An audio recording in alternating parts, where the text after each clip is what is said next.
සුබ අලුත් අවුරුද්දක් වේවා ඔයගොල්ලෝ හැමෝටම. මේ සැරේ අපි අලුත් අවුරුදු දවස ගත කරන්න තෝරගත්තේ කල්පිටිය පැත්ත. පුරුදු විදියටම මේ සැරේත් අපි මගදී දකින්න ලස්සන දේවල් වල ලස්සන බලන්න ටික වෙලාවක් ගත කළා.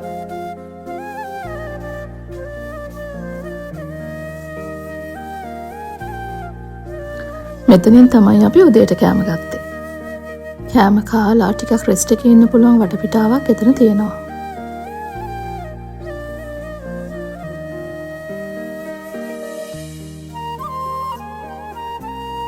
දැන් අපි ඉන්නේ කල්පිටිය පාරටත් හරවලා.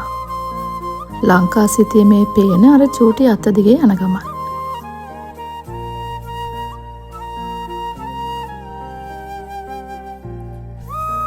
මේ පාරේ යද්දී අපිට ගොඩක් තැන් වලින් සුළං විදුලි බලාගාර පේනවා.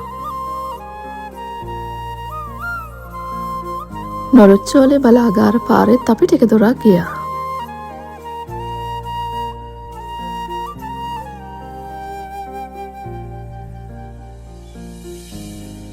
අපි මේ යන්නේ අවුරුදු දවසනේ. මේ පැත්ත ටැමිල් අයත් ලස්සනට ඇඳගෙන නෑගම් යනවා. ඊළඟට අපි තලවිල පල්ලියටයි ගියේ. අපි යන වෙලාවේ තිබුණ දේව මෙහෙයට අපි දෙන්නත් ටික වෙලාවක් සහභාගී වුණා. මේ ලංකාවේ පැරණිතම දේවස්ථාන වලින් එකක් බව දැනගන්න ලැබුණා.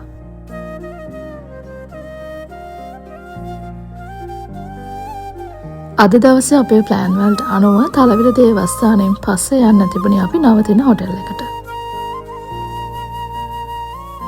අපි නවතින්න ප්ලෑන් කරලා තිබුණේ The Blue Lagoon Resort එකේ. මේ දවස්වල තියෙන රස්නෙත් එක්ක කල්පිටිය පැත්ත රස්නේ ඉතින් අමුතුවෙන් කියන්න ඕනේ නැහැනේ. හැබැයි ඉතින් කොච්චර රස්නේ වුණත් සමහර තැන්වල බහැලා බලන්නම ආස හිතෙනවා. හොටෙල් එකේ විස්තර වෙනම වීඩියෝ එකකින් ගේන්නම්. එතකන් ඔයගොල්ලෝ හැමෝටම සුබ දවසක්.